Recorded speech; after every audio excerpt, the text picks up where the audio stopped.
अवंतीबाई लोधी 1857 की क्रांति की महानायिका, जिन्होंने अपने प्राण न्यौछावर कर दिए अपनी तलवार से, ऐसी वीरांगनाएं थी, आज उनका नाम नहीं है। इस बात को आपको पहचानना पड़ेगा, युवाओं को जानना पड़ेगा। आप लोग भागवत मत कराइए, आप लोग कथा मत कराइए, इसमें कुछ नहीं रखा। ये समाज के विघटन करने के तरीके होते हैं, समाज का पैसा बर्बाद करने के तरीके होते हैं, समाज का पैसा फालतू में बर्बाद होता है। आप केवल और केवल अपने बच्चों को पढ़ाने में, शिक्षित करने में पैसा खर्च कीजिए, क्योंकि एक तरफ अगर कोचिंग सेंटर खुलवा दिया जाए और एक तरफ ये भागवत का राधे राधे खुलवा दिया जाए, तो आपका बच्चा राधे राधे करने वाला इंजीनियर बनेगा कि कोचिंग सेंटर वाला? पढ़ाई वाला बना भैया, पढ़ाई वाला बनेगा ना। हाँ, तो आपको इस चीज पे विशेष ध्यान देना है। आपके गांव में कितने लोग क्वार्टर पीते हैं? क्वार्टर तो भैया यहाँ शायद 2% बचे होंगे। 100 लोग क्वार्टर पीते हैं। 60 रुपए के हिसाब से 1 साल का खर्चा होगा 21,90,000 रुपए। हो गया कि नहीं? 1 साल का खर्चा 21,90,000 रुपए होगा। एक दिन में 100 दारू के पौवे स्केटर होते हैं। तो अब समाज में फिर आ गया अपना किसका, ये जो धुआं निकालने वाला होता, क्या बोलते हैं, बीड़ी, है ना, बीड़ी, सिगरेट और ये गुटखा, इसका और आ जाता है तमाम करीब 10-12 लाख रुपए, यानी कुल मिलाकर 35 लाख रुपए समाज का रेस्टोर्ड होता है। आप कहते हैं कि हमारा बच्चा पढ़ नहीं पाता, आप स्वतः समाज का पैसा गलत दिशा में ले जा रहे हैं और ऐसे लोगों की बात मान रहे हैं जिससे हमारा नुकसान है। जो लोग अंधविश्वास और पाखंड के नाम पर सरकार बनाते हैं और हमें कुछ नहीं देते, इसलिए आपको सबसे पहले शिक्षा का इम्पैक्ट समझना है। आपको उसकी रणनीति बनानी है, स्ट्रेटजी बनानी है, क्योंकि बिना स्ट्रेटजी के आप कुछ नहीं कर पाएंगे। इसलिए आप सबसे पहले शिक्षित बनो। ये समाज का फालतू का पैसा जो जा रहा है, इसको रोको, नशा को रोको, दारू को रोको, कथा को रोको, भागवत को रोको। ऐसी कथा भागवत से आपका दीपोपार्जन नहीं हो सकता, आप समाज में अच्छे नहीं कहलाए जा सकते, क्योंकि आजकल होड़ लग गई इस चीज की।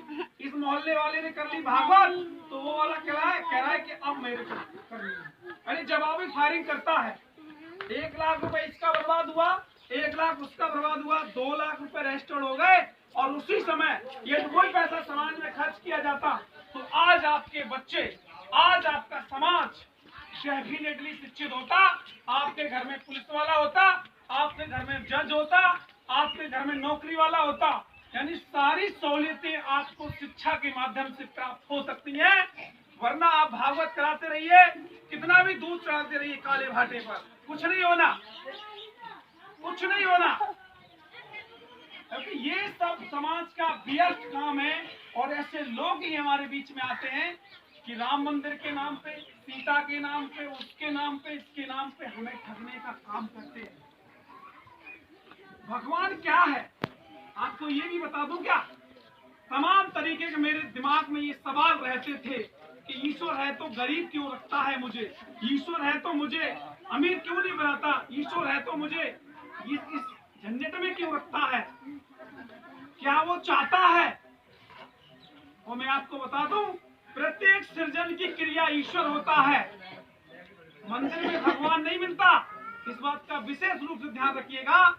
जब एक सूर्य निकलता है तो किसी का टैक्स नहीं देता, वो स्वाभाविक उत्पन्न होता है। जब हिमालय से गंगा बहती है, हिमालय से पर्वत से जब पानी निकल के आता है, तो स्वाभाविक उत्पन्न होता है।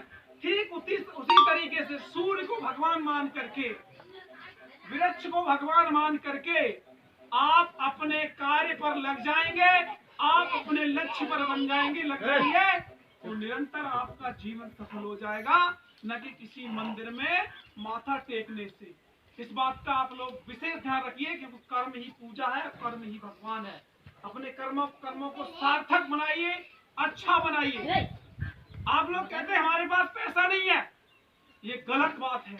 मैं इस बात को बोलता हूँ कि शहर से ज्यादा पैसा आपके गांव में है, लेकिन आपकी मनोदशा चेंज है। आपका पैसा केवल और केवल गलत कामों में रेस्टोर्ड हो रहा है, बर्बाद हो रहा है। आपको वहां से बच के आना है, वहां से निकल के आना है, और डेफिनेटली आप सबसे ज्यादा संघर्ष करेंगे तो बच्चों को पढ़ाने में करेंगे। मैं आज एक शिक्षा के संगठन में काम करता हूं जो लक्ष्य के नाम से होगा। आप जानते हैं, लक्ष्य के नाम से। और मैं एक किसान का बेटा हूं, गरीब हूं, मेरे पापा पे 16 बीघा जमीन है, लेकिन समाज के लिए मैं एक टीचर हूं, प्राइवेट कॉलेज में प्रिंसिपल हूं। और टीचर होने के नाते मैंने एक वर्ष में गरीब बच्चों को पकड़ पकड़ के ले जाके 9 बच्चों को नवोदय में सिलेक्शन दिया, मेहनत करके पढ़ा के, और 3 बच्चों को डीएम की तैयारी करा रहा हूँ दिल्ली में। ये मेरा संघर्ष है। आप लोग कहते हैं पैसे नहीं है, मेरे पास भी पैसे नहीं है, लेकिन मेरा टीम और मेरे लोग इतने अच्छे हैं जो समाज को, जो गरीब को, जो निर्धन को, जो असहाय को ऐसी मदद देते हैं। जो जीवन में कुछ भी बनना चाहे उसके लिए हम तत्पर तैयार हैं। ऐसे लोग आपको बनना पड़ेगा, युवाओं को निकलना पड़ेगा, अपने पूर्वजों को समझना पड़ेगा। जिस व्यक्ति ने पैसा छोड़ दिया था हाथ में लेना, धन छोड़ दिया था हाथ में लेना, केवल और केवल फलों से अपना पूरा जीवन यापन किया था, आप लोग उनको ही भूल जाते हैं। और ऐसे लोग हमारे बीच में आते हैं कि जो आपको ठगने का काम करते हैं। आज आपको मालूम होना चाहिए जो